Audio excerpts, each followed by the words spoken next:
So you want to play Super Smash Bros? Yeah, sure. So who's your main? I'm really good as Pyra and Mithra. My main is Ness. What game is Ness from? I don't know. He's gotta be in here somewhere. I just know it, alright? Just somewhere, anywhere. Who the heck is Ness? Many years ago, I was playing Super Smash Bros. Ultimate, and after a cursory glance, I noticed that the roster had some characters that I had never heard of. The Spirit Library told me that fighters Ness and Lucas were from this franchise called Earthbound. Intrigued, I hopped onto the official Nintendo website to see if Earthbound 4 for Nintendo Switch was a game that I wanted to add to my Christmas list for that season, only to discover Earthbound 4 doesn't exist. This is partially because the localization turns Mother 3 into Earthbound 2, and Mother 1 is Earthbound Beginnings, but primarily this is because the fourth entry of the Mother series, or Earthbound, doesn't exist. The franchise looks pretty interesting and seems to have a cult following who speaks of how amazing these games are, which poses the question, why hasn't this franchise come back yet? What is Nintendo doing? Even just a trilogy collection for people to discover the franchise and to justify the inclusion of those characters on the Smash roster. Ness starred in the 1994 sequel to the original Mother, and Lucas in 2006's Mother 3. There is no reason outside of tradition for why they are included in each subsequent Smash game. So in today's video, we will be taking a look at the Smash Bros. Roster and beyond to see which of these forgotten franchises needs Nintendo's attention the most. Number 7. Fox McCloud hasn't appeared in a non-Smash game since Star Fox Zero in 2016. The franchise has fallen into a slump of sorts, rehashing the story of the original over and over again. It's been nearly a decade with rumors of a new entry to the series being present, but to be taken with a grain of salt. Star Fox was once a groundbreaking and highly popular series that seemingly fell off. Ultimately, for this series to get a new entry, it would probably need a fresh new plot or solid evolution to the story, high quality gameplay for it to be considered. Honestly, it makes sense why there hasn't been an entry in a while, but that doesn't change the fact that without a new entry, it no longer makes sense for Fox to be in Smash. Get him out of here. Number 10, Ness. As discussed in the intro, his only game was Mother 2 and shouldn't have appeared in any Smash game beyond Melee. According to the creator of Mother, the series hasn't received a new entry due to the story being complete, and that the new entry may not live up to the expectations and the legacy of the first three, which is honestly the best reason ever for not continuing to release installments in the Mother series. Even so, I do hope that Nintendo will consider. This franchise deserves to be seen by way more people. It's been almost 2 decades since Mother 3. With Nintendo as popular as ever, I have no doubt that this series will succeed on the Nintendo Switch too. Every single Nintendo series has had its most popular entry on the Nintendo Switch, and we have no reason to believe that this won't be the case for any other games that Nintendo decides to bring back. Please consider it, Nintendo, or consider getting Ness out of the Smash roster. He doesn't belong there anymore. Number 11. Captain Falcon starred in the F-Zero franchise, a high-speed futuristic racing game which saw its last entry in 2004 over 2 decades ago. No, F-Zero 99 does not count. So beyond Brawl, he probably shouldn't have been included in any Smash Bros. Game. The F-Zero franchise, like Star Fox, was once very popular, although unlike Star Fox, didn't have an apparent blip in quality. The likely reason for F-Zero being discontinued is the popularity of Mario Kart. Although I think F-Zero is different enough. F-Zero has so much potential and seems so cool. Not only does it have an epic story with room to grow, but the racing has even more potential for amazing high-speed races as seen in GX. I really want to know more about the world of F-Zero, and I'm sure many others would like to as well. In addition, it shouldn't matter that Mario Kart is the more popular racer, since Mario Party gets multiple entries on each of the consoles, minus the Wii U. So if Mario Kart won't get multiple entries itself, you might as well have F-Zero. Bring it back, Nintendo, please. Number 15, Ice Climbers. Among the most obscure of characters, Ice Climbers had their only game in 1984. It's a wonder they ever appeared in Smash. Reasons for the series ending include lack of direction, and looking at the original game, yeah, I'm pretty uninspired. But you know what? Nintendo. Here's a direction. The Ice Climbers sequel could be a 3D platformer about climbing up a mountain, similar to how it's done in Celeste, but like in 3D. This is actually justifiable since the only 3D platformer Nintendo regularly releases is Mario. To supplement 3D Mario, consider Ice Climbers, a tough-as-nails platformer about climbing a mountain, similar to how F-Zero can supplement Mario Kart. Number 16, Sheik.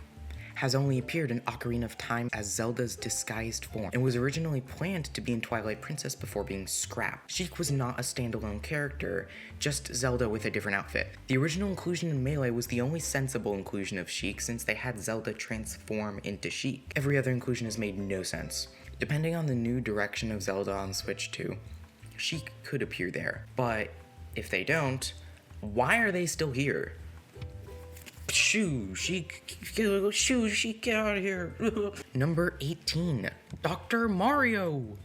Okay, so this is basically just an Echo Fighter, but they won't admit it. There are a few differences, but no. He had one game on the Game Boy and also on WiiWare. There isn't much innovation to be had with the Dr. Mario series. Boring character, filler introduced by Melee. Stop. Number 19, Pichu. I said stop. No more filler from Melee. Number 20, Falco. Whatever, man. Alright. Appeared along with Fox and Star Fox, so all said there applies here as well. He's yet another near Echo Fighter introduced in Melee. Maybe he doesn't need to be in Smash, even if Star Fox makes a comeback. Out of here, Falco.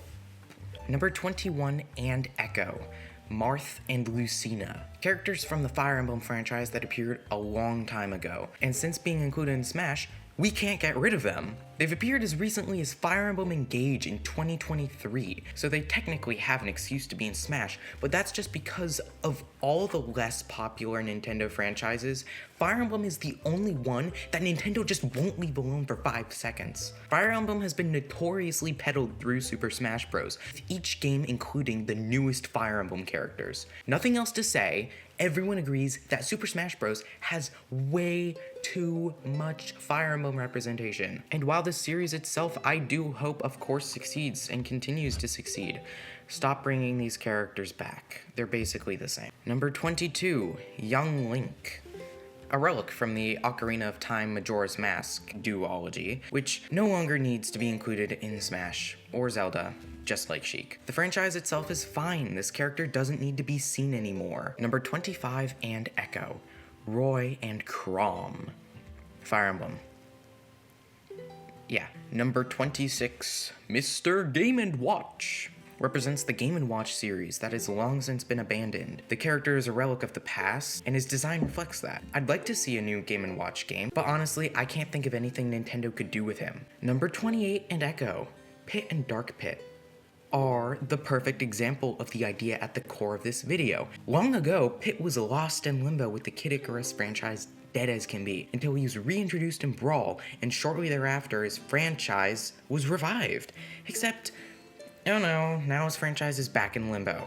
I genuinely don't know what happened. The series was really inspired. The story and gameplay were amazing, and it could have really benefited from a new control scheme. So why we haven't seen a new Icarus game, I don't know. Definitely bring this one back, Nintendo. Number 32, Ike. Fire Emblem. Number 33 through 35, Pokemon Trainer. Since Pokemon Trainer is based on Red and Green, both of whom haven't starred in a mainline game in quite some time, I think it would be cool for the new trainer to be based on the Paldea trainer, with Quaxley, Florigato, and Skeledirge. Number 37, Lucas. Like Ness hasn't appeared in a game in quite some time. His game Mother 3 from 2006 being represented in Brawl makes sense. Past that, no. Number 40, Olimar. I don't think Olimar is the main character of Pikmin anymore, so yeah. Bye, Olimar. I don't know. Oh, shoot. He's stuck behind the TV stand now. Oh, well. Number 42, Rob. Missed opportunity to have Rob represented in the Nintendo Labo, and have games like they did on the NES. Although compared to other franchises, I don't think too many people are fighting for a new Rob game. Number 43, Toon Link. Oh my god, are you kidding me? Why is Zelda so stuck in the past in terms of Smash representation? I've seen many other people complain about it, and ever since then, I couldn't get out of my head how uninspired the Smash roster is with the Zelda franchise. There's so much cool stuff in Zelda these days. Why are we still including Toon Link, a near echo of Young Link? Dumb! Include someone else, like Sidon, he's pretty cool. We could have Riju or Unibo. You know, they appeared in multiple Zelda games. They've been relevant for like 10 years. Even if we don't take from the games just on the Switch, like going back just one console generation.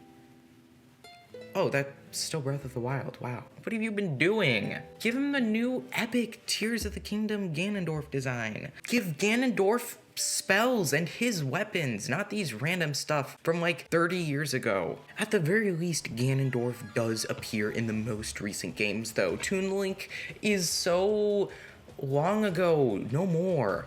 Number 44, Wolf. He's from Star Fox.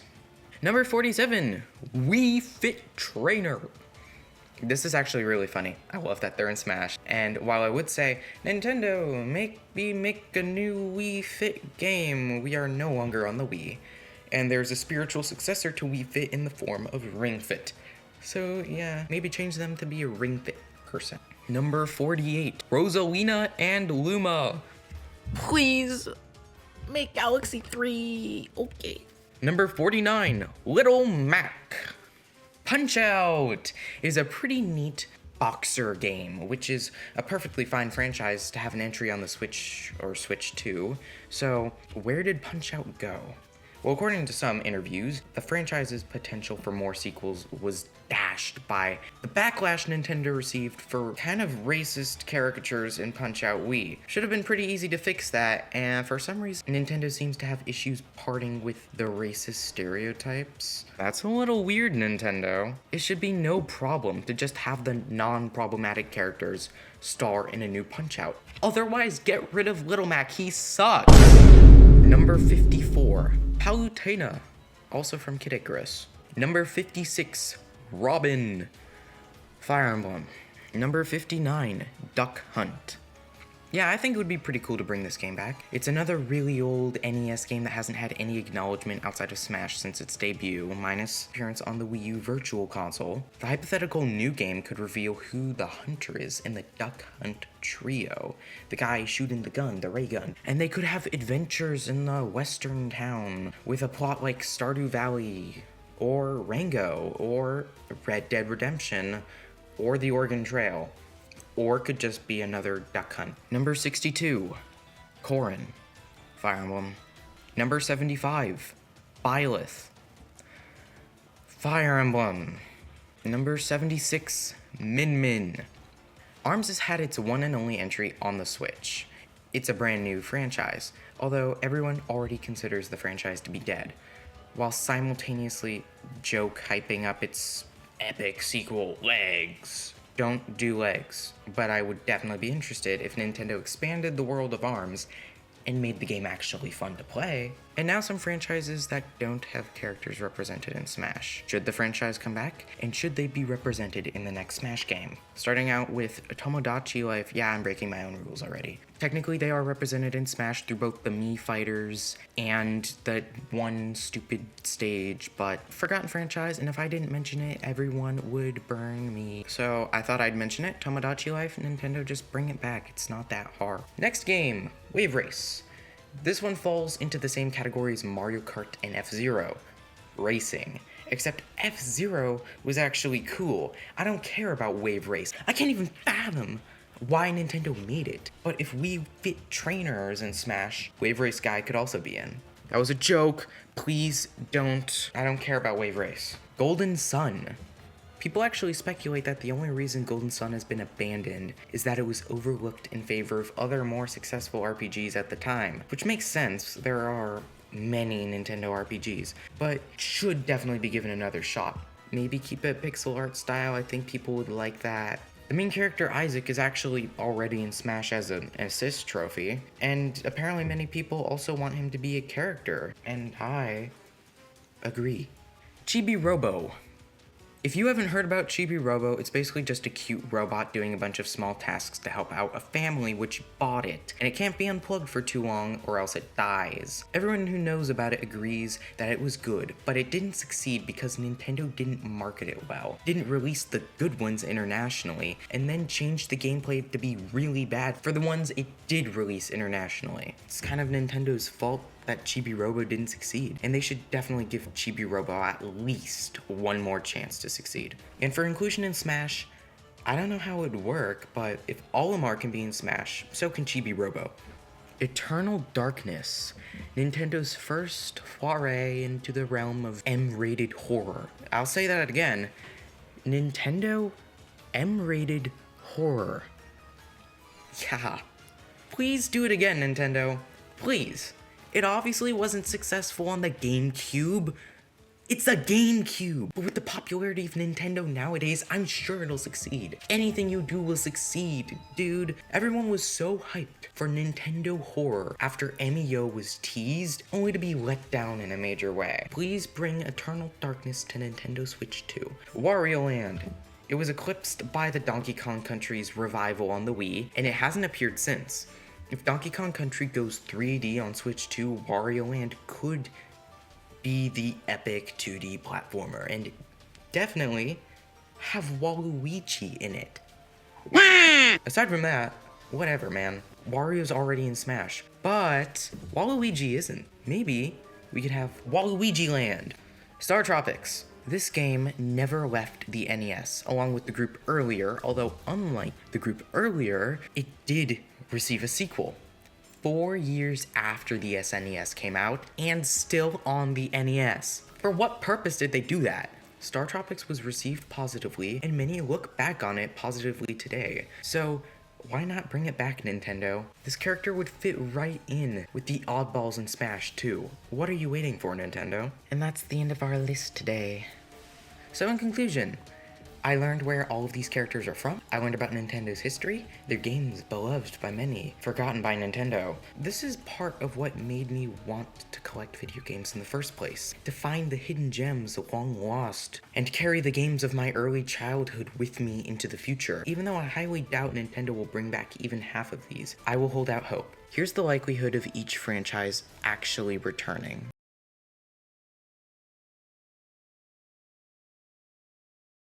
Thank you for watching. I hope you got something out of this video. Please consider subscribing. It would mean a lot to me, especially in this early era of my channel.